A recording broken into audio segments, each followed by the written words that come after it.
That's because he is him. This guy is the guy that posed as Christ. His name is Cesar Borgia. He's the son of the sixth pope, which is in the middle, Rodrigo Borgia. Alright? The son of the sixth pope. Now this guy who posed as Christ, Cesar Borgia, you can read about him in a book called Trip Type of Poisons. Okay.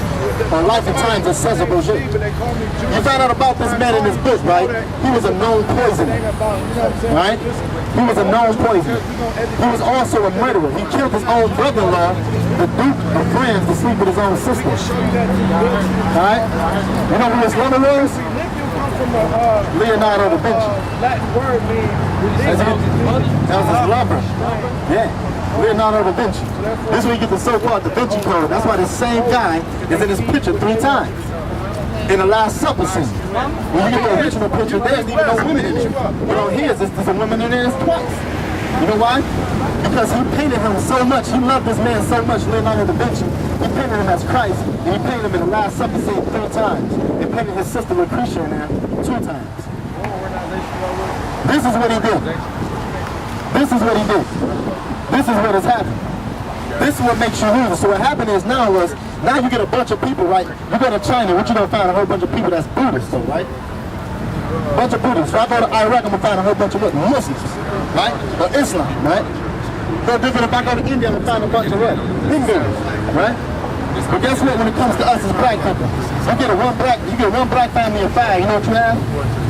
One is a Muslim, one a Christian, one think he a Buddhist, one just don't care and he atheist, and another one Egyptologist. This is the line that we have under one household. So how can we ever come together as a people when we don't have nothing to come together that's common on? You know why? How can you be a Buddhist and you're not even Chinese? How you gonna be an Arabic? How you gonna be Islam? You're not even Arabic. Does it matter? Yeah, because that's their culture. It's the culture of the people. So you're saying that it's not an actual God that they're serving, it's actually the culture. The culture is, they're serving, their worship is under their culture. It's not. It's tied to their culture. It is, exactly. It's all like that. That's why, like I said, you go to China, the majority of them going to be what? Buddhist. Right? It's no coincidence that it's like that. That's why you come to America, they say, no, it's a freedom of religion. Right. It's a freedom of religion. It's a freedom to do whatever you want to do. It's a freedom of freedom. This is how you know that this country could not have been built on Christianity. You know why you can tell that it's been built on Christianity? Because they said that they came here, right, to escape from the Catholic Church. They come here to serve Christ, right? God. So how can you come here, say that you come here for Christ, and the first thing you do is say it's freedom of religion? That don't make sense. You left to be able to do what you want to do in this land. Not for everyone else to come over here and do what they want to do in this land. That's how you know, because the first thing they did was this right here. They separated what? They say church and state. A separation of church and state. When there is no separation, because the church get government tax rate. And they don't tell you about that. How the church get paid to teach what they teach. So what is the church teaching that the government must pay them to teach me? Is the question. Because I don't trust my government. Excuse me, not my government. I don't trust the government. Okay? I don't trust it. So if the government is paying the church to teach us, they're teaching us the same doctrine that came with this picture, which is turned up a cheek. It don't matter who you are, because it's all us as a people. But slavery ain't happened to all of us. It happened to us. See, they make you forget what happened. They bring you over here, right, and say, we're going to beat your history, your heritage, and everything out of you. We're going to make sure you have no understanding of who you are, right? Then after 400 years, you know what they try to tell you then? Oh, man, y'all still mad about that? Y'all need to forget about that. So now you want me to forget about what you made for me. You want me to forget about the history that you have created for me. You caused me to lose mine, now you want me to lose the one that you made. That's not right. They teach our kids every day in school that we come from slaves. That's what they teach you. Then they give you the shortest month of the year to celebrate it. February, African American History Month. What we talk about? Martin Luther King, right? That's a false leader. Huh? So that's a false leader, right? Say that again? That's a false leader. No, say that on mic. That's a false leader. What you know about that, man? That's a false leader. Amen. A lot of people don't understand that right there. One thing you can't do, you cannot walk your people into the hands of their captors and ask for equality. Okay? You will never get it.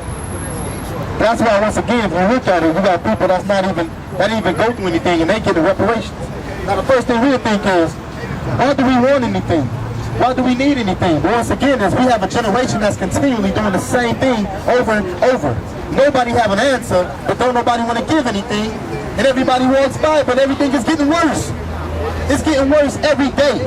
And the only thing we can come up with is walk by. It's walk by. That's why we're in the condition we're in.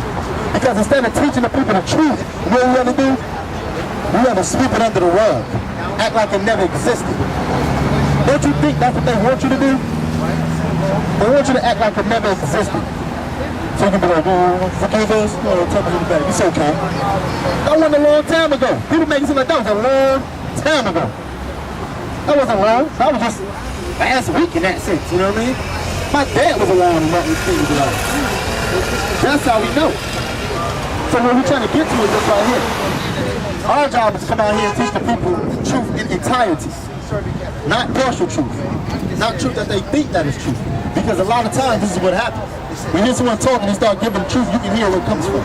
And I know the church when I hear the church and people start talking about the church. We don't want to admit to it. So what we're going to do is this right here. Do you know the Bible talks about this right here? The slavery that we went through. Do you know the Bible speaks on that? I know it says slavery, but I don't know if it speaks of that. Oh, let's get it. Get Deuteronomy 28. We'll go straight there, verse 68. See, the Bible lets you know that a certain people will go in slavery on ships, okay? And why is it important to understand who that certain people was? Because the certain people that were going to slavery on ships was the chosen people. Go ahead, bro. You're going to break it down to me. Go ahead. Cool, let's break it down. First thing we have to show you this right here without doubt. I'm going to show you without doubt that you're not an African American, okay? That you're not even African, okay? That you ain't even African at all. Well, like I said, you can't be both. You can't be an African, you can't be an American. I need somebody to grab that, somebody to grab the Zion of the Bible dictionary too for me. You got that? We got the Ashkenazi paper? We got the Ashkenazi. We got okay, look. So we're going to break down to you without doubt who the people are and who we are, okay? First thing we're going to do is to get this right here. Okay, first thing we're going to do is get this right here. We're going to prove to you without doubt. They teach us that we come from the seed of Ham. Ham is the father of the African race, if no one knew that. You got Ham, you got Shem, you have Japheth, okay? These are Noah's 3 sons. Through these 3 sons, these are the people that repopulated the earth. You had Japheth, went up to Asia and all the people like that, Asia, Turkish, and so on and so forth. The Mongolian and so on and all that. You have Ham that made the African race, okay? Then you had Shem, who made the so-called 12 tribes of Israel, the chosen people of the Most High God, okay? We're going to show you who we are, according to history and according to this right here, this book right here. We're going to do a history book and we're going to use the Bible. That's all we need. Because with those two, it'll let you know everything. So what we're going to do is break this down real quick. Go to Genesis chapter 10. Hold that right there. Go to Genesis chapter 10. The people that call themselves the Jews today call themselves Ashkenazi Jews, okay? Understanding, they're not the real people. For one, you can't be an Ashkenazi Jew. To be a Jew, you have to be from the seed of Judah, which was a person. This has nothing to do with religion. It has everything to do with a bloodline, okay? Everything to do with a bloodline. And that's where we get wrong. When people see the Jewish people, first they think they're the Jews because they into Judaism. No, you can't turn a person into a religion. Israel wasn't a land, Israel was a person. His name was Jacob, his name was changed to Israel. He had 12 sons. His fourth son name was Jacob. The fourth son name was Judah, excuse me, where we come from. These are the people that call themselves the Jews today. Ashkenazi. Okay, you see that? Read Genesis 10 and 1. Genesis 10 chapter 1. Read that, listen to this. Look at that name. Genesis 10 and 1. Now these are the generations of the son of Noah, Shem, Ham, Japheth, and to them were sons born after the flood. So these are the sons of Noah right here, right? Go ahead. The sons of Japheth, Gomer, and Magog, and Madai, and Javan, and Tubal, and Meshach, and Tyrus. Now, do you know what Gentile means? Y'all know what Gentile means? Gentile meant anyone that was not a part of the 12 tribes of Israel. If you wasn't a Jew, if you wasn't from one of the 12 tribes, you were a Gentile. Okay? So let's see. Read. Verse 3. And the sons of Gomer, Ashkenaz. Say that name again? Ashkenaz. That's on that paper? Ashkenazi, right? This is their forefather. Skip down to verse 5.